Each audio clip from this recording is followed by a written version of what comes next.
سيدنا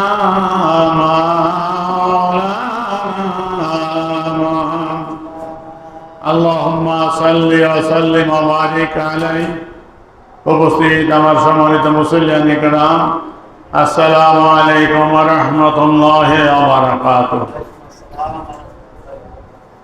মহান আল্লাহ রাব্বুল আলামিন দরবারে লাখো কোটি শুকরিয়া যে আল্লাহ রাব্বুল আলামিন আমাদেরকে সুস্থ শরীরে জুমা আদায় করার জন্য তারই ঘরে আসার তৌফিক দিলেন, সেজন্য সকলে বলি আলহামদুলিল্লাহ।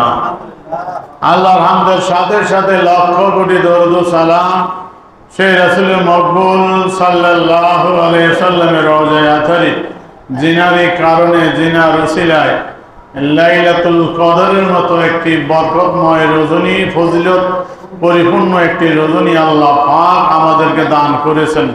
সেই রাসূল মকবুল সাল্লাল্লাহু আলাইহি সাল্লামের রওজায়ে আতহারি লক্ষ কোটি দরুদ ও সালাম। প্রিয় হাজিরিন, আজকে 23 রমজান আর 3 দিন পরেই 26 তারিখ দিবাগত রাত লাইলাতুল কদর, আগামী সোমবার দিবাগত রাত। এই জন্য আজকে লাইলাতুল কদরের বরকত ফজিলত সম্পর্কে কিছু আলোচনা তুলে ধরার চেষ্টা করব। তার সাথে সাথে সদকাতুল ফিতর রমজান মাসে যেটি জরুরি এবং যাকাতের জন্য অনেক ভাই অনুরোধ করেছেন, কিছু বলার জন্য আজকে ইঙ্গিত দিব। আগামী দিন ইনশাআল্লাহ বিস্তারিত তুলে ধরার চেষ্টা করব। আল্লাহ রাব্বুল আলামিন যেন আমাদেরকে সাদকা, যাকাত, লাইলাতুল কদর এই বিষয়গুলো জেনে সেই অনুযায়ী আমল করার তৌফিক দেয়, সকলে বলি আমিন। আল্লাহ রাব্বুল আলামিন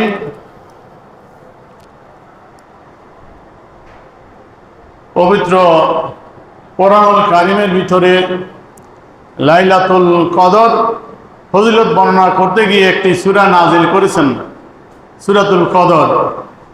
যে আল্লাহ রাব্বুল আলামিন বলতেছেন, ইন্না আনজালনাহু ফি লাইলাতুল কদর ওয়া মা আদরাকা মা লাইলাতুল কদর লাইলাতুল কদর খায়রুম মিন আলফি শাহর। যে আল্লাহ রাব্বুল আলামিন বলতেছেন, নিশ্চয়ই আমি কোরআনুল কারীমকে নাজিল করেছি লাইলাতুল কদরে। ওয়া মা আদরাকা মা লাইলাতুল কদর, হে আমার হাবিব সাল্লাল্লাহু আলাইহি ওয়াসাল্লাম, আপনি কি জানেন লাইলাতুল কদর কি? আল্লাহ পাক নিজেই আবার বলতেছেন, লাইলাতুল কদর খায়রুম মিন আলফি শাহর। লাইলাতুল কদর এমন একটি রাত্র, বরকতময় রজনী, যে রাত্রের ফজিলত খায়রুম মিন আলফি শাহর, 1000 মাস থেকে উত্তম। বলেন না সুবহানাল্লাহ। যে রাত্রে ইবাদত করলে আল্লাহ রাব্বুল আলামিন 1000 মাস ইবাদত করলে যে সওয়াবের থেকে বেশি সওয়াব আল্লাহ দান করবেন। এই আলোকে, এই সূরার আলোকেই আজকে আমি যে ইসলাম ফাউন্ডেশন আয়োজনে তাফসিরুল মাহফিল কোরআনুল কারীমের তাফসির রমজান মাসে করা হয়, আমি আজকে এই সূরার তাফসির এবং কোরআনুল কারীমের সূরা জারিয়াত এর 19 নং আয়াত, আফি আমওয়ালিহিম হাক্কুন লিসাইল আল মাহরুম, যে আয়াতে কারিমা আল্লাহ বলতেছেন, আফি আমওয়ালিহিম, তাদের সম্পদের মধ্যে রয়েছে হাক্কুন লিসাইল আল মাহরুম, যাচনাকারী এবং মাহরুম বঞ্চিত ব্যক্তি, অভাব ব্যক্তিদের, নিঃস্ব ব্যক্তিদের হক রয়েছে। এই আয়াতের কারিমার উপরে আজকে তাফসীর করার চেষ্টা করব, আলোচনা তুলে ধরার চেষ্টা করব। আল্লাহ পাক যেন আমাদের সঠিকভাবে বুঝার তৌফিক দান করে, সকল বলি আমিন। যে এই সূরা কদর আল্লাহ রাব্বুল আলামিন নাজিল করলেন, কখন নাজিল করলেন এই বিষয়টি এই কিতাবুল ফাদাল আওকাত, যে কিতাবের আলোচনা, যে কিতাবের আলোকে মেরাজের মধ্যে, শবে বরাতের উপরে এবং রমজানের গত জুমায় তারাবির নামাজ এবং রমজান রাত্রে সেই জায়গাগুলো কি সব, সেই হাদিসগুলো তুলে ধরেছিলাম। ওইটি ছিল ইন্টারনেট থেকে ডাউনলোড দিয়ে ছাপা এই মূল কিতাব। আলহামদুলিল্লাহ পেয়েছি। এটি গত রবিবার ঢাকা গিয়েছিলাম এই কিতাবটার জন্য। আরও অনেকগুলো কিতাব পড়ায় 35,000 টাকার মতো কিতাব এনেছি ফাউন্ডেশন থেকে, কিছু কিতাব, আর বিশেষ করে কানজুল উম্মাল এবং বুখারী শরীফের শরা, ফতুল বারী ইবনে রাজব হাম্বলী রাহমাতুল্লাহ আলাইহি এই কিতাব সহ অনেকগুলো কিতাব এনেছি। এই কিতাবটা অনেকদিন খুঁজেছিলাম, আলহামদুলিল্লাহ পেয়েছি। কিতাবু ফাদাইলুল আওকাত, ইমাম বায়হাকী রাহমাতুল্লাহ আলাইহির মূল কিতাব যেটি। এইখানে ইমাম বায়হাকী রাহমাতুল্লাহ আলাইহি তিনার এই কিতাবের ৭৭ নং হাদিসে বর্ণনা করেছেন এই সূরার একটা শান নুজুল, যে বলতেছেন আন মুজাহিদিন আন্নান নাবিয়্যা সাল্লাল্লাহু আলাইহি সাল্লাম যাকার রাজুলান মিন বনি ইসরাঈল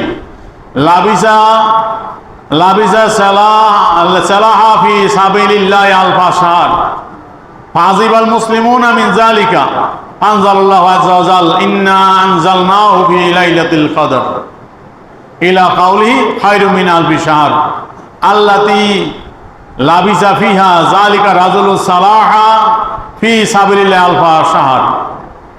হযরত মুজাহিদ রাদিয়াল্লাহু তাআলা আনহু থেকে বর্ণিত, নিশ্চয়ই নবী করিম সাল্লাল্লাহু আলাইহি সাল্লাম একদিন আলোচনা করছিলেন বনি ইসরাইলের এক ব্যক্তি সম্পর্কে, যে ব্যক্তি আল্লাহর রাস্তায় জেহাদের জন্য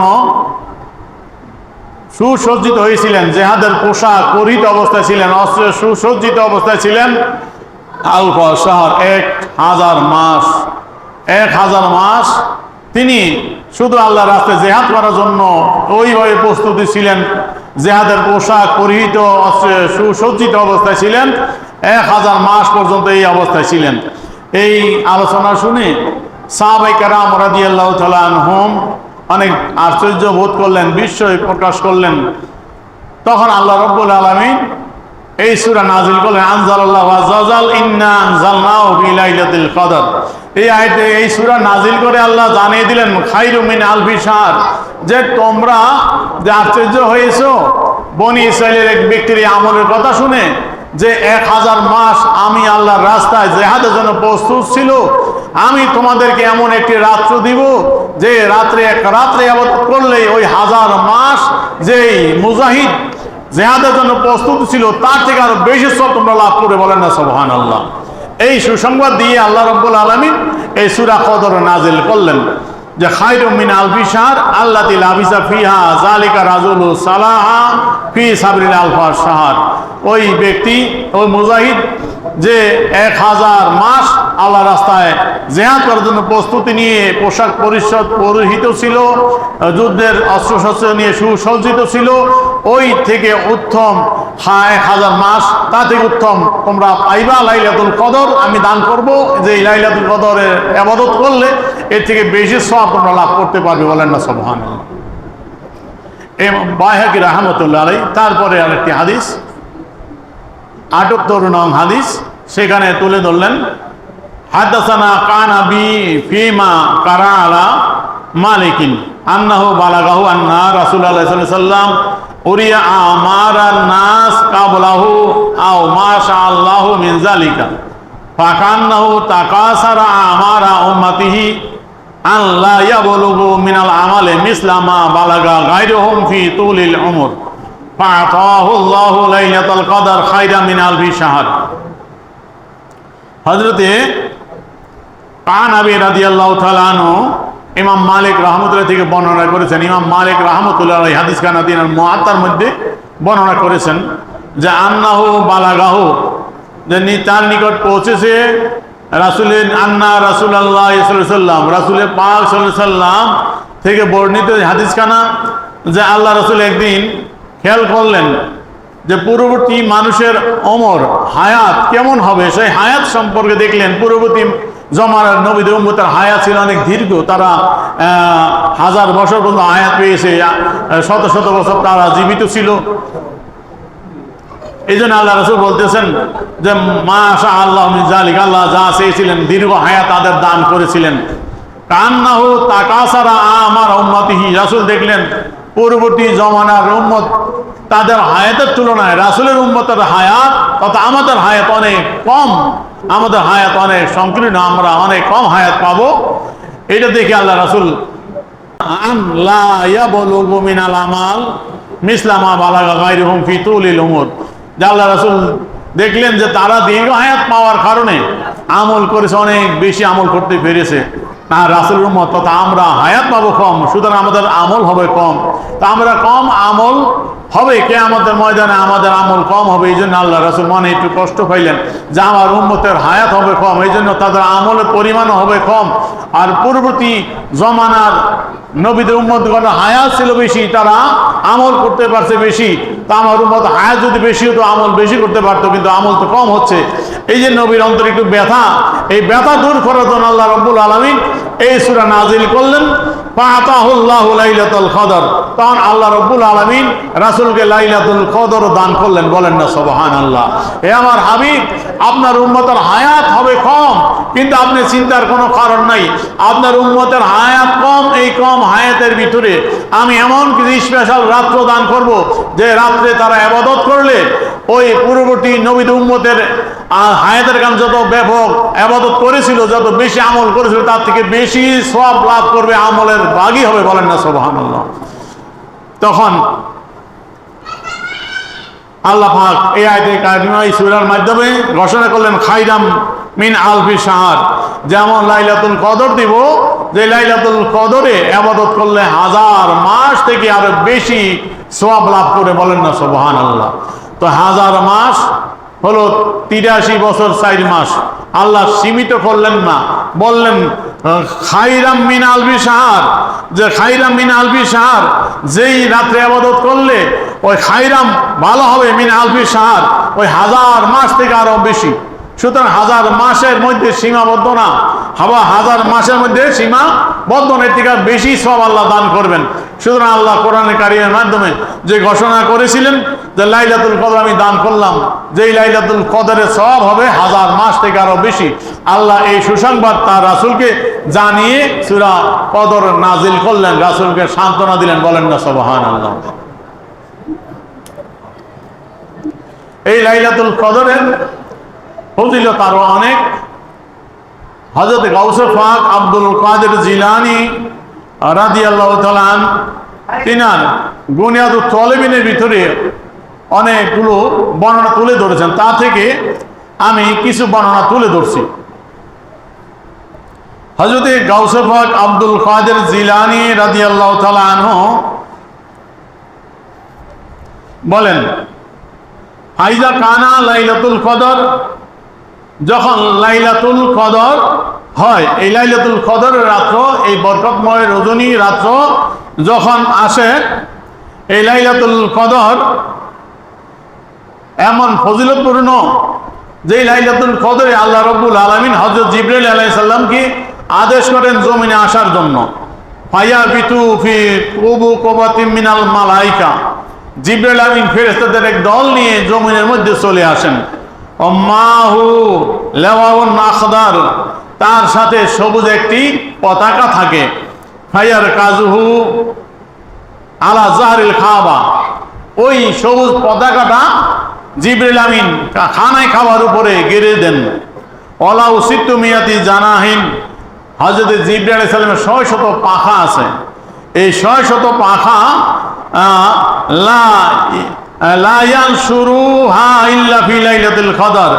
একমাত্র লাইলাতুল কদরের সময় 600 পাখা তিনি খোলেন। এই 600 পাখা খুলে ফায়ুজাউজুল মাশরিক আল মাগরিবা, তিনি পূর্ব প্রান্ত থেকে পশ্চিম প্রান্তে ঘুরে বেড়ান ওই 600 পাখা দিয়ে উড়ে জিবরাইল আমিন। তারপরে ইয়ামুরু জিবরাইলু আলাইহিস সালাম মালাইকাতা বিদুখুল, হযরত জিবরাইল আমিন আলাইহিস সালাম যেই সমস্ত ফেরেশতা নিয়ে জমিনে আসেন, ওই সমস্ত ফেরেশতাদেরকে আদেশ করেন বিদুখুল বাইনা হাজিল উম্মাহ, হে ফেরেশতাগণ তোমরা এই উম্মতের মধ্যে ঢুকে যাও। এই উম্মতের কে কে কি করছে, কোথায় তারা ইবাদতে রত আছে, দেখো দেখো, তুমি তোমরা খুঁজে খুঁজে দেখো, তাদের সাথে মিলো, সেখানে যাও। ফায়াদখুলুনা বাইনাহুম, তখন এই ফেরেশতারা তাদের সাথে মিলিত হয়, তাদের কাছে আসেন। ফায়ুসাল্লিমুনা আলা কুল্লি কাইমিন ওয়া মুসাল্লিন ওয়া যাকিরিন, তখন আয়েশা ওই ফেরেশতারা প্রত্যেক কায়েম কিয়ামকারী, অর্থাৎ দাঁড়িয়ে দাঁড়িয়ে যে ব্যক্তি নামাজ পড়তেছেন, ওয়াল মুসাল্লি যে নামাজে রত আছেন, ওয়া যাকিরিন যে আল্লাহর জিকিরের মধ্যে রত আছেন, ও তাদেরকে সালাম দান করেন। বলেন না সুবহানাল্লাহ। ওয়া ইউসাফিহুনাহুম, তাদের সাথে মুসাফা করেন, তাদের সাথে মুসাফা করেন ফেরেশতাগণ আইসা, যারা এই লাইলাতুল কদরে নামাজ পড়ে ইবাদতে রত, আল্লাহর জিকিরের মধ্যে রত, তাদের সাথে মুসাফা করেন ফেরেশতাগণ। বলেন না সুবহানাল্লাহ। ইউআমিনুনা আলা তুওয়াইহিম, এবং এই যে রাত্রভরে ইবাদত করবে, ইবাদতের মধ্যে দোয়ার মধ্যে আমরা রত থাকবো, আমরা দোয়া করব, এই ফেরেশতাগণ আমাদের সাথে দোয়ার মধ্যে আমিন আমিন করে বলেন না সুবহানাল্লাহ। আমরা দোয়া করব, আল্লাহ রাসূল বলতেছেন ইউআমিনুনা আলা দুআইহিম, তারা দোয়ার মধ্যে কি থাকবে? আমিন আমিন বলবে। আমরা দোয়া করব, ফেরেশতাগণ আমিন বলবে। বলেন না সুবহানাল্লাহ। এই যে দোয়া, বর্তমান দোয়া করতে বড় কষ্ট লাগে অনেকে, ঠিক কিনা জোরে বলেন? দোয়া করতে বড় কষ্ট লাগে। কিছুদিন আগে আমার মাননীয় প্রধানমন্ত্রী ইফতার মাহফিল করেছিলেন, সেখানে ওলামায়ে কেরামদেরকে দাওয়াত দিয়েছিলেন। সেখানে আমাদের থেকে আমাদের জসিমউদ্দিন আল আজহারি ভাইও গিয়েছিলেন, বাইতুল খতিব সাহেবও ছিলেন। সেখানে আহলে হাদিসের লাম আযাবের সেই মুফতি আব্দুর রাজ্জাক, আর গিয়েছিল শায়েখ আহমদুল্লাহ সাহেব। তো তারা গিয়েছেন, সকলকে দাওয়াত দিয়েছেন, গিয়েছে। সেখানে ইফতারের পূর্বে দোয়া কবুলের সময় আল্লাহ দোয়া কবুল করেন। সে দোয়ার মধ্যে আমাদের খতিব সাহেব মোনাজাত করেছেন, দোয়া করেছেন, সকলে মোনাজাতে শরীক হয়েছে, দোয়া করেছে। আর ওই দুইজন মেহমান মাযহাবি দুই ইমাম সাহেব, শায়েখ আহমদুল সাহেব আর ওই আব্দুর রাজ্জাক সাহেব মোনাজাত করেন নাই। সারা দেশের মানুষ দেখেছে মিডিয়ার মাধ্যমে, ঠিক কিনা জোরে বলেন? তো মোনাজাত করতেও কষ্ট লাগে, আল্লাহর কাছে চাইতেও কষ্ট লাগে, এমন লোকও আছে বর্তমান, ঠিক কিনা জোরে বলেন? যে দোয়ার মধ্যে আল্লাহ রাসূল লাইলাতুল কদরে যারা দোয়া করবে, ফেরেশতা আমিন আমিন বলবে। তো এই জন্য ইমাম সাহেব যখন দোয়া করে, সকালে মজলিসের মধ্যে যখন একজন দোয়া করে, সকালে দোয়ার মধ্যে কি বলি? আমিন আমিন বলি, ঠিক কিনা জোরে বলেন? এই ফেরেশতারা দোয়ার মধ্যে আমিন আমিন বলতেছে। তা আমরা একজন দোয়া করি, ইমাম সাহেব যখন নামাজে পড়ে দোয়া করে, মুসল্লি বলে আমিন আমিন। দোয়া করা কি হারাম? তো দোয়া করতে এত কষ্ট লাগে, কাজ সাফ করতে করতে তো জানাজার পরে তো দোয়া বাদ দিয়েছি। এখন ফরজ নামাজের পরে দোয়া করা যাবে না। সাহাবায়ে আমি জিজ্ঞাসা, ইয়া রাসূলুল্লাহ আইয়ুদ দুআ আসমাউ, কোন দোয়া সবচেয়ে বেশি আল্লাহ কবুল করে শোনে? রাসূল বললেন দুবুরু সালাতুল মাকতুবা, ফরজ নামাজের পরে যেই দোয়া করা হয়, এই দোয়া আল্লাহ পাক বেশি শোনে, বেশি কবুল করে। বলেন না সুবহানাল্লাহ। এখন ফরজ নামাজের পরে দোয়া দিছে বাদ, জানাজার নামাজের পরে তো বাদ দিয়েছেই, ফরজ নামাজের পরেও কি দিছে? বাদ দিয়েছে। দোয়ায় অনেক গোষ্ঠী দোয়া করে না, দোয়া করতে তাদের কষ্ট লাগে। দোয়া এমন এক ইবাদত, আমার এই আহকাম মাওতুল কুবুর এই কিতাবখানার মধ্যে জানাজা পরে মোনাজাত এর উপরে বিস্তারিত আলোচনা করেছি, যাদের কাছে আছে দেখবেন। আমি সুযোগ হলে এরূপভাবে বিস্তারিত তুলে ধরার চেষ্টা করবো। একটা ওই বিষয়গুলো আল্লাহ যেন আমাকে সেই বলে হায়াত দেয় এবং সুস্থ থাকে, তৌফিক দেয়, সকলে বলি আমিন। শুধু দোয়ার ব্যাপারে দুইটা হাদিস তুলে ধরার চেষ্টা করছি, যে আল্লাহ রাসূল দোয়ার ব্যাপারে যে বলেছেন দোয়া কেমন, যে দোয়া আল্লাহ রাসূল বলতেছেন হাত তুলতে তাদের কষ্ট লাগে। দোয়া করতে আবার হাত তোলা লাগে কেন? এই আজানের পরে দোয়া, আজানের পরে দোয়া আমরা করি না?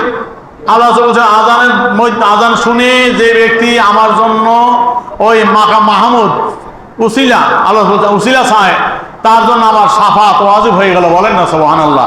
তার জন্য শাফাত বৈধ হয়ে গেল। আল্লাহ রাসূল বলছেন দোয়া করার জন্য আজানের পরে, এখানে হাত তুলে দোয়া করলে এটা বেদাত না যায়। আরে দোয়া আল্লাহর কাছে চাওয়ার আদব হলো হাত তুলে চাওয়া। যেখানে হাদিস, আমার এই কিতাবের ভিতরে অনেকগুলো হাদিস আমি তুলে ধরেছি। এই হাদিসটা হলো আবু দাউদ শরীফের মেশকাতুল মাসাবির, আমাদের ইন্ডিয়ান সাফার 195 পৃষ্ঠার হাদিস। আন সালমান রাদিয়াল্লাহু তাআলা قال قال رسول الله صلى الله عليه وسلم إن ربكم حي كريم يستحي من عبده إذا رفع يديه أن يرد سفرا। যে আল্লাহ রাসূল বলতেছেন আল্লাহ রাব্বুল আলামিন তিনি জীবিত, সম্মানিত, তিনি ওই বান্দা থেকে লজ্জা বোধ করেন যে ব্যক্তি ইজা রাফা ইয়াদাইহি, আর যে ব্যক্তি আল্লাহর দরবারে দুই হাত তুলে দেয়, দুই হাত তুলে দেয় কিছু চাওয়ার জন্য, দুই হাত তুলে আল্লাহর কাছে কিছু চায়, আল্লাহ ওই বান্দাকে খালি হাতে ফিরাইয়া দিতে লজ্জা বোধ করে। বলেন না সুবহানাল্লাহ। আল্লাহ রাসূল বলতেছেন বান্দা যখন আল্লাহর দরবারে দুই হাত বাড়ায় কিছু চায়, আল্লাহ সেই দোয়া কবুল করে, আল্লাহ লজ্জা বোধ করে হাতকে খালি ফিরাইয়া দিতে। বলেন না সুবহানাল্লাহ। তাহলে আল্লাহর কাছে দুই হাত তুলিতে চাওয়া দরকার, ঠিক কিনা জোরে বলেন? এখন দোয়ার আদব কি? রাসূল আরেকটি হাদিসে বর্ণনা করেছেন, এই হাদিসটাও ওই মেশকাত শরীফের 195 পৃষ্ঠায় বর্ণিত। আন মালিক ইবনে ইয়াসার রাদিয়াল্লাহু তাআলা আনহু قال قال رسول الله صلى الله عليه وسلم اذا سالتم الله فاسالوا ببطون يقفكم। আল্লাহ রাসূল বলতেছেন, ইজা সালতুমুল্লাহ, যখন তোমরা আল্লাহর কাছে চাও, ইজা সালতুমুল্লাহ, যখন তোমরা আল্লাহর কাছে চাও, ফাসআলুহু, তখন আল্লাহর কাছে চাও, বিবুতুন ইউকাফিকুম, তোমাদের হাতের তালু দ্বারা চাও, এইভাবে চাও, হাতের তালু দ্বারা। তো হাতের তালু দ্বারা চাইতে হাত মারতে হবে, ঠিক কিনা জোরে বলেন। তো রাসূল বলতে, ইজা সালতুমুল্লাহ, যখনই আল্লাহর কাছে চাও, যে কোনো সময়, রাত্রের গভীরে, তাহাজ্জুদে, নামাজের পরে, জানাজার পরে, আযানের পরে, যখনই আল্লাহর কাছে চাও তখনই হাত তুলে চাও, বলেন না সুবহানাল্লাহ। হাতের তালু দ্বারা চাও। হাতের তালু দ্বারা চাইতে হলে কি চাইতে হাত তুলতে হবে, কি হবে না? তো আল্লাহ রাসূল আদেশ, তোমরা যখনই আল্লাহর কাছে কিছু চাও হাত তুলে চাও। তারপরে মানে তো আমরা যেটি করছি দেখেন হাদিসের আলোকে, হযরতে ইবনে আব্বাস রাদিয়াল্লাহু তাআলা আনহু থেকে বর্ণনা, ফি রাওয়ায়াতিন ইবনে আব্বাস ক্বালা সালুল্লাহ বিবুতুনি ইউকাফিকুম, তোমরা আল্লাহর কাছে চাও, হাতের তালু দিয়ে চাও। শেষে বলছো ফাইজা ফারাকতুম, যখন দোয়া শেষ করো, ফামসাউ বিহা উজুহাকুম, ওই হাতের তালু দ্বারা চেহারাটা বাঁচিয়ে করো, বলেন না সুবহানাল্লাহ। আমরা তো তাই করি, ঠিক কিনা জোরে বলেন। হাত তুলে আল্লাহর কাছে চাই, মানবের শেষ আমরা কি করি, চেহারার মধ্যে হাত মাসা করি, কি করি না? তো এটি হলো হাদিসের আলোকে, এটি হলো সুন্নত, ঠিক কিনা জোরে বলেন। এটি হলো রাসূলের সুন্নত, সাহাবায়ে কেরামের সুন্নত, হাত তুলে চাওয়া এবং মানুষদের শেষে হাত দুটি চেহারার মধ্যে মাসেও করা। সুতরাং এটাই হলো দোয়ার আদব। সুতরাং যারা এটা বাধা দেয় তারাই এর খেলাফ, ঠিক কিনা জোরে বলেন। সুতরাং আল্লাহর কাছে যখনই চাইবা হাত তুলে চাও, এটি কার আদেশ? রাসূলের আদেশ, ঠিক কিনা? সে আমরা আদবের সাথে দোয়া করব, যখনই দোয়া করব হাত তুলে আমরা দোয়া করব। অনেক হাদিসে রয়েছে আল্লাহ রাসূল বলেন, সবচেয়ে অপারগ ওই ব্যক্তি যে ব্যক্তি দোয়া করতে অপারগতা প্রকাশ করে, বলেন নাউযুবিল্লাহ। আল্লাহর কাছে চাইতে যে অপারগ, সেই সবচেয়ে বড় অপারগ, সেই বড় অক্ষম। সুতরাং আল্লাহ পাক এদের থেকে হেফাজত করে সকল বলি আমিন। আসেন যে কথা বলছিলাম, তো ফেরেশতাগণ দোয়ার মধ্যে আমিন আমিন বলে হাত্তা ইয়াতলুল ফজর, কোন পর্যন্ত? ফজর হওয়া পর্যন্ত, সুবহে সাদেক হওয়া পর্যন্ত। তো লাইলাতুল কদরে ইবাদত করবেন, ফেরেশতাগণ শরীক হবে, আপনাদের সাথে সালাম দিবি, আপনাদের সাথে মুসাফা করবে, আপনাদের দোয়ার মধ্যে আমিন আমিন বলবে, একবারে ফজর পর্যন্ত থাকবে। তারপরে সুম্মা ইউনাদি জিবরাইল আলাইহিস সালাম ইয়া মাশাআল আউলিয়া রাহিল, ততপর ফজরের পরে সুবহে সাদিকের পরে জিবরাইল আমিন ডাকবে, হে ফেরেশতাগণ, হে বন্ধুবর্গ, আর রাহিল প্রস্থান করো, আমাদের ডিউটি শেষ, সারা রাত্রে কাজ শেষ, এখন চলো। তখন ফায়াকুলুনা ইয়া জিবরাইল মা সানাল্লাহু ফি হাওয়াইজিল মুমিনিনা মিন উম্মতি মুহাম্মাদিন সাল্লাল্লাহু আলাইহি ওয়াসাল্লাম, তখন ওই সমস্ত ফেরেশতাগণ জিজ্ঞাসা করবে, হে জিবরাইল আমিন, মা সানাল্লাহু ফি হাওয়াইজিল মুমিনিন মিন উম্মতি মুহাম্মাদিন সাল্লাল্লাহু আলাইহি ওয়াসাল্লাম, রাসূলের পাক উম্মতে মুহাম্মাদি, তো আমাদের এই মুমিনদের হাজতের ব্যাপারে আল্লাহ কি করছে? এই রাত্রে তারা বিভিন্ন হাজত পেশ করেছে, বিভিন্ন দোয়া খায়ের করেছে, এইবার আল্লাহ কি ফয়সালা দিয়েছে, বলেন না সুবহানাল্লাহ। ফেরেশতাগণ জানতে চায় হযরত জিবরাইল আমিনের কাছে। তো জিবরাইল আমিন বলেন, ফায়াকুলু ইন্নাল্লাহ তাআলা নাযার ইলাইহিম, আল্লাহ রাব্বুল আলামিন তাদের দিকে রহমতের নজর দিয়েছে, বলেন না সুবহানাল্লাহ। জিবরাইল আমিন জবাব দিচ্ছেন যে হযরত নিশ্চয় আল্লাহ রাব্বুল আলামিন নাযার ইলাইহিম, তাদের দিকে রহমতের নজর দিয়েছিলেন। আফা আনহুম গাফারাল্লাহুম, তাদেরকে আল্লাহ ক্ষমা করে দিয়েছে, তাদের গুনাহ নাই, তাদেরকে মাসুম করে দিয়েছে, বলেন না সুবহানাল্লাহ। ইল্লা আরবাতান, হ্যাঁ, 4 জন ব্যক্তিকে আল্লাহ মাফ করেনি। ফাকালা রাসূলুল্লাহ সাল্লাল্লাহু আলাইহি ওয়াসাল্লাম, রাসূল পাক সাল্লাল্লাহু আলাইহি ওয়াসাল্লাম বলেন, সেই 4 জন হলো হাউলাল আরবা মুদমিনু খামরিন, মদের মধ্যে যে ডুবে থাকে, আকুলিল আক ওয়ালিদাই, যে পিতামাতার অবৈধ, ফাতিউর রহিম, আত্মীয়তার বন্ধু ছিন্নকারী, মুসাইন, হিংসুক ব্যক্তি, এদেরকে আল্লাহ মাফ করেন না। যেটা ওই লাইলাতুল বরাত সবরত আলোচনায় শুনেছিলেন, এই 4 জনকে আল্লাহ মাফ করে না, যে তওবা না করে আল্লাহর কাছে, এই কাজ থেকে ফিরে না আসে।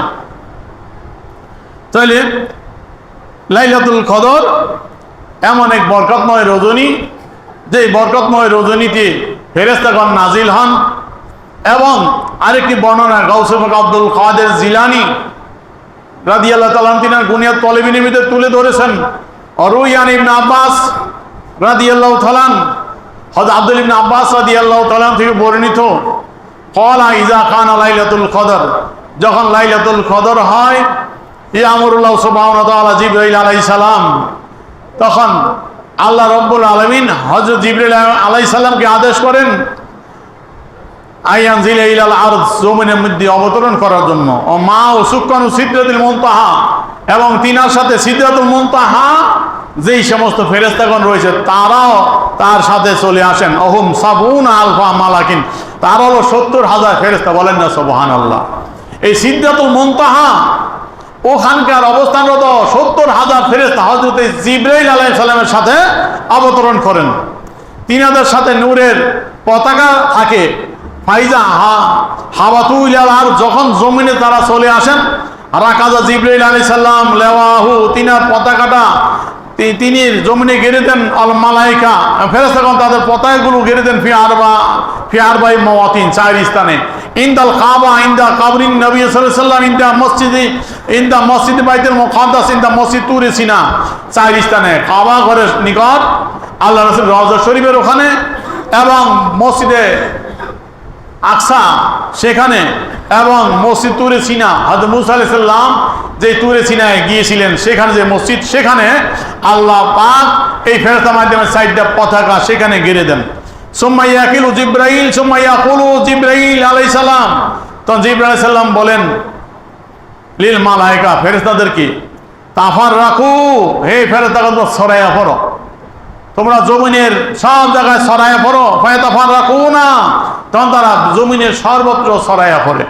ফালা ইয়াবকা দারুন ওয়ালা হুজরাতুন ওয়ালা বাইতুন ওয়ালা সাফিনাতুন, তখন এমন কোনো ঘর বাকি থাকে না, এমন কোনো কুঠুরি হুজরা বাকি থাকে না, এমন কোনো বাড়ি ঘর বাকি থাকে না, এমন কোনো নৌকা বাকি থাকে না যেখানে ফিহা মুমিনা মুমিনা, কোনো মুমিন নর নারী থাকে, কোন মুমিন ব্যক্তি আছে, সে পুরুষ হোক বা মহিলা হোক, যে ঘরে, যে কক্ষে, যে নৌকায়, যেখানেই হোক, যেখানে আল্লাহর মুমিন বান্দা রয়েছে সেখানেই এই ফেরেশতাগণ চলে যান, এবং ইল্লা দাখালাত মালাইকা ফিহা, সেখানেই ফেরেশতাগণ আসেন।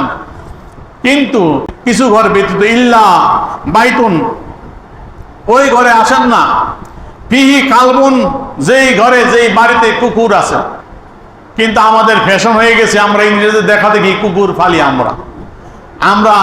আমি সকালে হাঁটতে গেলে দেখি কিছু লোক হাঁটতে বাইরে হয়, তারাও হাঁটতে বাইরে হয়, কিন্তু ফ্যাশন শু তার সাথে বিদেশি একটা কুকুর লাগে, শিকল দিয়া গলায় গরুর মতন শিকল লাগানো বা বেল লাগানো, হাতে ওই শিকল ধরে কুকুর নিয়ে দৌড়ায়, যে বিদেশি কুকুর ফালে দেখায় আমার সাথে কুকুর আছে, কুকুর লয়ে আসে হাঁটতে বাইরে হয়। এই যে ফ্যাশন শু কুকুর নিয়ে রাখো, আল্লাহ রাসূলের হাদিস, যে বাড়িতে কুকুর থাকে ওই বাড়িতে রহমতের ফেরেশতারা আসে না। ও খিনজির, শিউর যেই বাড়ি থাকে,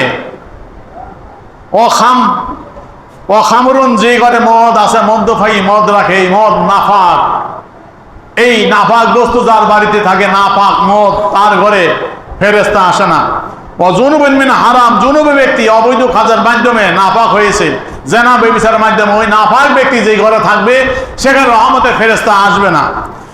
ও সূরাতুন, যেই ঘরের মধ্যে সূরাত, মূর্তি, ছবি আছে, সেই ঘরে রহমতের ফেরেশতা আসে না।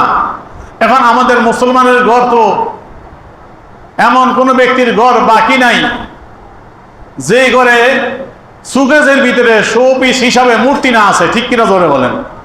আমি তো কোন জায়গায় গেলে যদি কোনো বাড়িতে নামাজ পড়তে হয়, তো নামাজ পড়ার আগে একটু চিন্তা করা লাগে, আগে চেক করি আমি, যে দেখি মূর্তি কতটি আছে, দেখি সুকেজের ভিতরে হাতি ঘোড়া ভরা, তারপরে এই তো ছোট ছোট হাতি ঘোড়া, আর বাচ্চারা খেলতে দেয় বড় বড় পুতুল বালিশের মতো, এই বিছনা করে আছে, অরিজিনাল মূর্তি এগুলো, যে কিনা নিচে খেলনা বড় বড় পুতুল, এত বড় বড় তুলে দিয়া বানানো, এনি ঘরে বিছানার মধ্যে পড়ে আছে। নামাজ পড়বো কোথায়? যেই ঘরে এগুলো থাকে ওই ঘরে নামাজ পড়লে নামাজ মকরুহ তাহরিমি, নামাজ হবে না। সুতরাং নামাজও পড়ে, এই মূর্তিও রাখে, এটা কোন ঘর? এটা মুসলমানের ঘর হতে পারে না। মুসলমানের ঘরে মূর্তি থাকতে পারে না। আল্লাহ রাসূল মক্কা বিজয়ের সময় খানায় কাবা থেকে সমস্ত মূর্তিগুলো ভেঙে বের করে দিয়েছিলেন, ঠিক কিনা জোরে বলেন? মূর্তি, ইসলাম আসছে মূর্তি ভাঙার জন্য, মূর্তি বিতাড়িত করার জন্য, মূর্তি ঘরে রাখার জন্য না। যে সমস্ত ঘরে বাচ্চাদের খেলনা হিসেবে মূর্তি রাখো মা বোন, যে ঘরে বাচ্চাদের খেলনার জন্য পুতুল কিনে দাও, হুঁশিয়ার হয়ে যাও, তোমার ঘরের ভিতরে রহমতের ফেরেশতা আসবে না। সুতরাং তুমি ঘরে নামাজ পড়লে নামাজ হবে না, ঘর থেকে এগুলো বিতাড়িত করো, মূর্তি পরিষ্কার করো, তাহলে রহমতের ফেরেশতা আসবে, রহমত তোমার ঘরে নাজিল হবে, ঠিক কিনা ধরে বলেন? সুতরাং আমাদের উচিত ঘর থেকে এই মূর্তিগুলো বের করে দেওয়া। ঘরে এই সমস্ত মূর্তি, এই শোপিস রাখার দরকার নাই। ঘর সাজানোর জন্য আলহামদুলিল্লাহ এখন অনেক সুন্দর সুন্দর জিনিস আছে। কোরআনুল কারীমের অনেক সুন্দর সুন্দর আয়াতে কারিমা, অনেক সুন্দর সুন্দর সিনারি, অনেক সুন্দর সুন্দর বস্তু দিয়ে এখন ঘর সাজানোর মধ্যে জিনিস বের হয়েছে, ঠিক কিনা ধরে বলেন? সুতরাং এগুলো দিয়ে আপনারা ঘর সাজাতে পারেন, অনেক সুন্দর লাগবে। এটি ইসলামী কালচার। সুতরাং মূর্তি দিয়ে ঘর সাজানোর দরকার নাই। আল্লাহ আমাদের হেফাজত করে, সকলে বলি আমিন। তারপরে আল্লাহ রাসূল বলতেছেন, ফায়ুসাবিহুনা ওয়া ইউকাদ্দিসুনা ওয়া ইউহাল্লিলুনা ওয়া ইস্তাগফিরুনা লিউম্মতি মুহাম্মাদিন সাল্লাল্লাহু আলাইহি ওয়াসাল্লাম। তারপরে ফেরেশতাগণ তাসবিহ তাহলিল করেন, আল্লাহর পবিত্রতা পাঠ করেন এবং ইস্তাগফিরুনা লিউম্মতি মুহাম্মাদিন সাল্লাল্লাহু আলাইহি ওয়াসাল্লাম এবং রাসূলের পাক সাল্লাল্লাহু উম্মতে মুহাম্মাদি, রাসূলের উম্মত তথা আমাদের জন্য ইস্তেগফার করেন, বলেন না সুবহানাল্লাহ। হাত্তা ইযা কানা ওয়াক্তুল ফজর, যখন ফজর হয় তখন ইয়াস আদুন ইলা সামা, তারা আসমানের দিকে উঠে চলে যান, বলেন না সুবহানাল্লাহ। সারাত এইভাবে ঘুরে ঘুরে প্রত্যেক মুমিনের ঘরে ঘরে তারা যায় এবং দোয়ার মধ্যে শরীক হয়। এইভাবে প্রত্যেকের ঘরে সাক্ষাৎ করে সালাম দেয়, বলেন না সুবহানাল্লাহ। সুতরাং লাইলাতুল কদর দিয়েছে, আমরা কি ঘুমিয়ে কাটাবো না ইবাদত করব? আমাদের ইবাদতের কম, সওয়াব কম দেখে আল্লাহ রাসূল মনে কষ্ট পাইছেন, সেদিন রাসূল সান্ত্বনা দিয়ে লাইলাতুল কদর দিয়েছে, ঠিক কিনা? এই লাইলাতুল কদরে অনেকে আবার মার্কেটে চলে যায়, বড় আফসোসের বিষয়, অনেক ব্যবসায়ী লাইলাতুল কদরে ইবাদত দিয়ে দোকানদারি করে, ব্যবসা খুলে বসে থাকে। এই লাইলাতুল কদর রাত্রটা ভাই ব্যবসা করার জন্য দেয় নাই, এই লাইলাতুল কদর তোমাকে মার্কেট করার জন্য দেয় নাই, ঠিক কিনা ধরে বলেন? লাইলাতুল কদর দিয়েছে, আমাদের আয়াত কম, আমরা আমাদের ইবাদতের পরিমাণ হবে কম, যাতে আয়াত কম অবস্থায় ইবাদতের পরিমাণ বাড়ে। এই জন্য রাসূলের অনুরোধে, রাসূলের আকাঙ্ক্ষায় আল্লাহ পাক এমন স্পেশাল রাত্র দিলেন যে রাতে ইবাদত করলে এক রাতের বিনিময়ে 1000 মাস তথা 83 বছর 4 মাস থেকে আরো বেশি সওয়াব লাভ করতে পারবো, বলেন না সুবহানাল্লাহ। শুধু এই রাত্র দিয়েছে ইবাদত করে কাটানোর জন্য। তা আল্লাহ রাসূল যাদের কথা বলছিলেন বনী ইসরাইলের, এই হাদিসটা হলো এই, আন্না রাসূলুল্লাহ সাল্লাল্লাহু আলাইহি সাল্লাম যাকারা ইয়ামান লিআসহাবিহি আরবাতান, রাসূল পাক সাল্লাল্লাহু আলাইহি সাল্লাম একদিন 4 জনের কথা আলোচনা করলেন। বনী ইসরাইল ব্যক্তিদের মধ্যে 4 জন, বিআন্নাহুম আবাদুল্লাহ সামানিনা সানা, যিনারা 80 বছর একাধারে ইবাদত করেছে, বলেন না সুবহানাল্লাহ। গুণের তলেবিনের ভিতরে গাউসে পাক আব্দুল কাদের জিলানী রাদিয়াল্লাহু তাআলা এই হাদিস কেন বর্ণনা করেছেন যে আল্লাহ রাসূল একদিন সাহাবায়ে কেরামের নিকট বনী ইসরাইলের 4 জন ব্যক্তির কথা তুলে ধরলেন, যে 4 জন ব্যক্তি আল্লাহর ইবাদত করেছেন সামানিনা সানা, 80 বছর, লাম ইয়াসুহু তরফাত আইন, এই 80 বছরের মধ্যে এই যে চোখের এক পলক, 1 সেকেন্ডও লাগে না, এতটুকু মুহূর্ত আল্লাহর নাফরমানি করে নাই, বলেন না সুবহানাল্লাহ। 80 বছর এমন ভাবে আল্লাহর ইবাদত করেছে, চোখের এক পাতি মারতে যতটুকু সময়, 1 সেকেন্ড, এতটুকু পর্যন্ত আল্লাহর নাফরমানি করে নাই, আল্লাহর বিরুদ্ধে চারণ করে নাই, গুনাহের কাজে লিপ্ত হয় নাই, বলেন না সুবহানাল্লাহ। এইরূপ ভাবে 80 বছর একাধারে আল্লাহর ইবাদত করেছে, বলেন না সুবহানাল্লাহ। এই আলোচনা আল্লাহ রাসূল যখন করলেন, এরা যাকারা আইয়ুব আলাইহিস সালাম, জাকারিয়া হিজকিল আলাইহিস সালাম, ইউসুফ ইবনে নুন আলাইহিস সালাম, এরা হলো 4 জন। হযরত আইয়ুব আলাইহিস সালাম, হযরত জাকারিয়া আলাইহিস সালাম, হযরত হিজকিল আলাইহিস সালাম, হযরত ইউসুফ ইবনে নুন, হযরত মুসা আলাইহিস সালাম সঙ্গী ছিলেন, যিনি ওই খিজির আলাইহিস সালামের সাথে সাক্ষাৎ যাওয়ার সময় সঙ্গী হিসাবে নিয়েছিলেন যাকে। এই 4 জন 80 বছর একাধারে এরূপ ভাবে ইবাদত করেছেন। এই আলোচনা শুনে সাহাবায়ে কেরাম আজিবা আসহাবু রাসূলিল্লাহ সাল্লাল্লাহু আলাইহি ওয়াসাল্লাম মিন যালিকা, সাহাবায়ে কেরাম বড় আশ্চর্য হয়ে গেলেন যে এরূপ আমল করতে পারে। তখন পাতাও জিবরাইল আলাইহিস সালাম, পাকালা ইয়া মুহাম্মদ আজিবতা আনতা ওয়া আসহাবুকা মিন ইবাদাতি হাউলাইল নাফর সামানিনা সানা, বল জিবরাইল আমিন এসে বলেন, হে ইয়া রাসূলুল্লাহ, আপনি আপনার সাহাবায়ে কেরাম আশ্চর্য হয়েছেন এদের আমল দেখি, যারা একাধারে 80 বছর ইবাদত করেছে, এক চোখের পলক মারে এতটুকু আল্লাহ নাফরমানি করে নাই, এদের ইবাদত দেখে আপনারা আশ্চর্য হয়েছেন, বিস্ময়ে বুক প্রকাশ করতেছেন। ফাকাত আনজাল্লাহু আলাইকা খায়রাম মিন যালিকা, আল্লাহ এর থেকে উত্তম জিনিস আপনার প্রতি নাজিল করেছে, বলেন না সুবহানাল্লাহ। এর থেকে উত্তম জিনিস আল্লাহ আপনার প্রতি নাজিল করেছে। সুম্মা কারা আলাই ইন্না আনজালনাহু ফি লাইলাতুল কদর ইলা আখিরি, তারপর সূরা কদর শুনাই দিলেন ইয়া রাসূলুল্লাহ, আল্লাহ পাক সূরা কদর নাজিল করেছে, এমন রাত দিয়েছে লাইলাতুল কদর, যে লাইলাতুল কদরে ইবাদত করলে 80 বছর নয় 83 বছর 4 মাস সীমিত নয়, তার থেকে আরো বেশি, বলেন না সুবহানাল্লাহ। আল্লাহ সওয়াব দিবে এক রাতের মাধ্যমে আপনাদের ইবাদত করে এত সওয়াব অর্জন করার তৌফিক আল্লাহ দিলেন। আল্লাহ পাক যেন আমাদেরকে লাইলাতুল কদর আগামী সোমবার দিবাগত রাত আমরা যেন লাইলাতুল কদর ইবাদতের মাধ্যমে আল্লাহ রব্বুল আলামিনের সন্তুষ্ট অর্জন করতে পারি।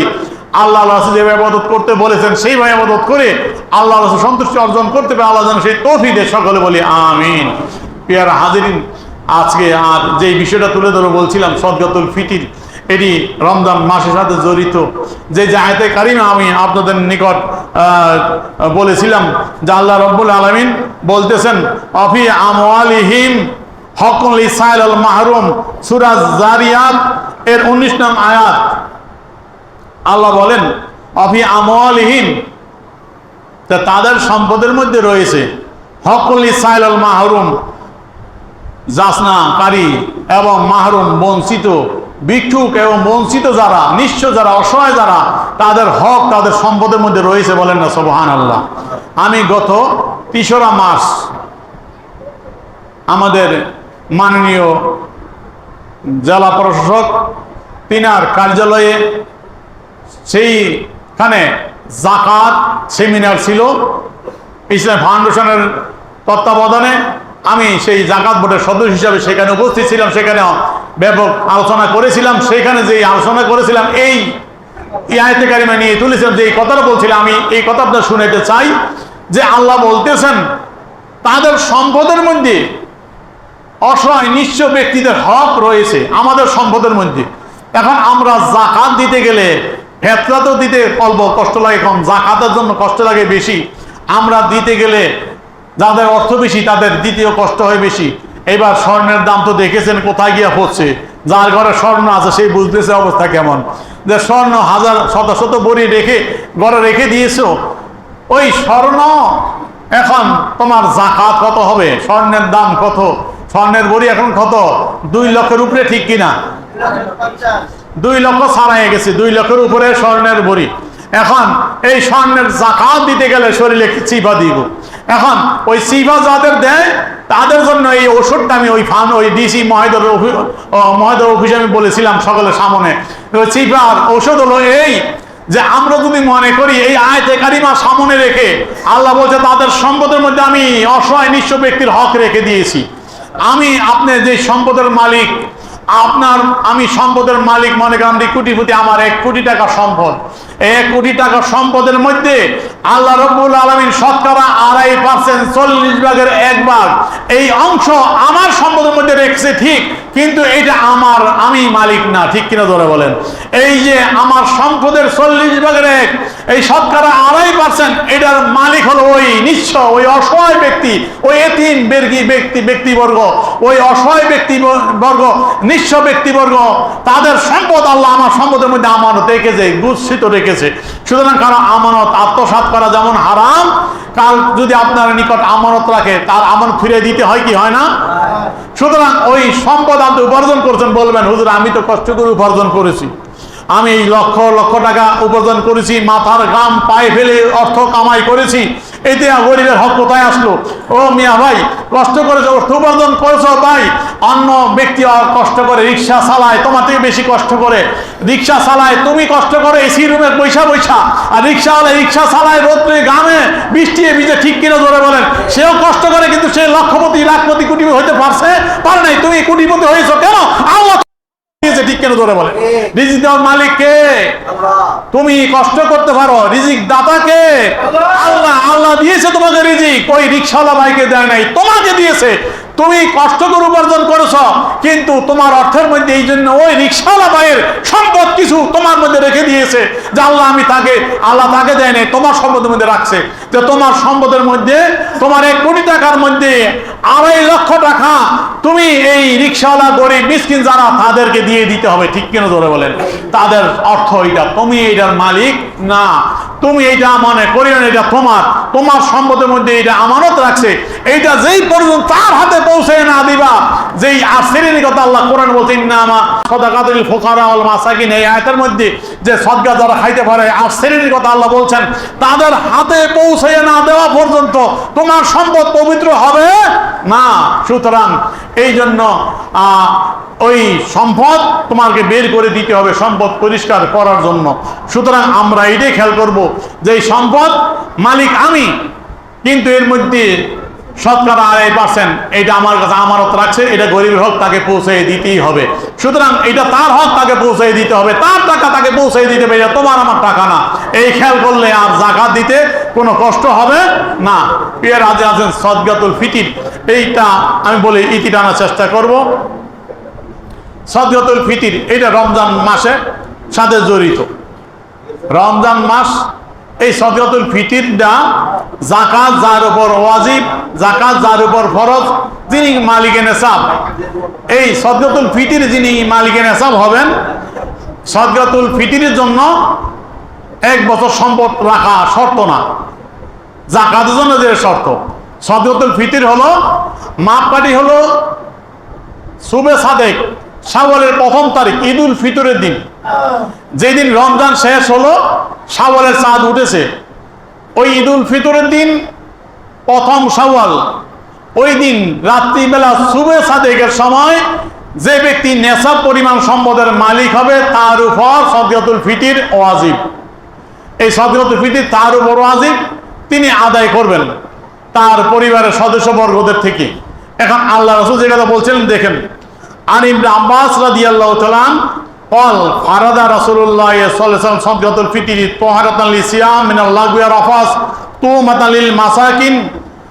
হযরত আব্দুল ইবনে আব্বাস রাদিয়াল্লাহু তাআলা আনহু বলেন, রাসূল পাক সাল্লাল্লাহু আলাইহি ওয়াসাল্লাম ফারাদা রাসূলুল্লাহ সাল্লাল্লাহু আলাইহি ওয়াসাল্লাম, রাসূল পাক সাল্লাল্লাহু আলাইহি ওয়াসাল্লাম ফরজ করেছেন সদকাতুল ফিতর। সদকাতুল ফিতর কেন?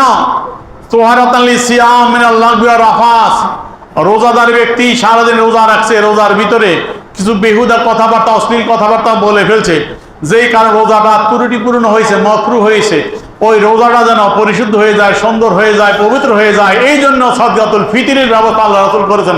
বলেন না সুবহানাল্লাহ। এখন বলতে পারেন হুজুর তো নাবালক বাচ্চা তারও সদকাতুল ফিতর দিতে হবে কেন, তার তো রোজা নাই।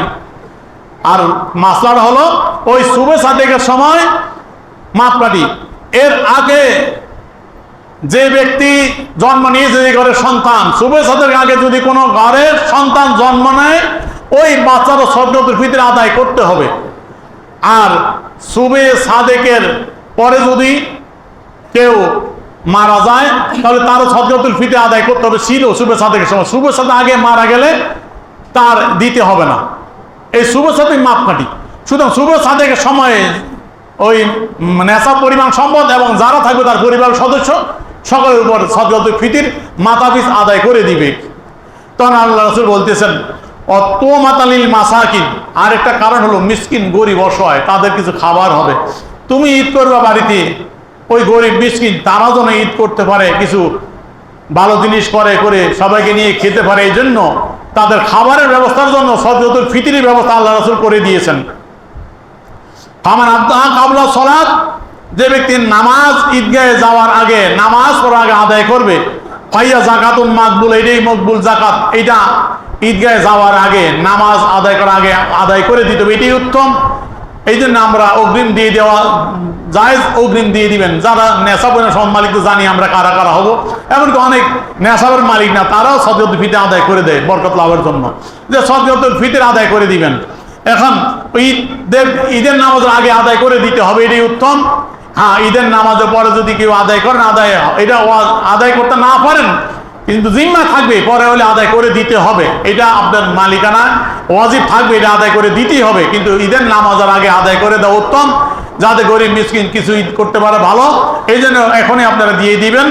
এখন পরিমাণ আল্লাহ রাসূল বলছেন সেটি হলো হাজি সদকা সাউম মিন তামারিন আও সাইরিন আও নিসফু সামিন কামিন আলা কুল্লি হুরিন মামলুকিন জাকারিন উনসা সগিরিন কাবিরিন। ছোট বড় পুরুষ মহিলা স্বাধীন ফরাধীন সকলের পক্ষ থেকে একই পরিমাপ, অর্ধ সা গম বা আটা, 1 সা খেজুর বা জব। আমাদের ইসলাম ফাউন্ডেশন যেটা সর্বনিম্ন পরিমাণ দিয়েছে 110 টাকা। 110 টাকা। আপনার পরিবার যত আছে মাথা পিছ 110 টাকা করে হিসাব করে আমরা সদকাতুল ফিতর আদায় করে দিব। এটি আমাদের ওয়াজিব। এটি আদায় না করলে আল্লাহ বলছেন রমজানের রোজা আকাশ আর জমিনের মাঝখানে ঝুলে থাকে সদকাতুল ফিতর আদায় না করা পর্যন্ত।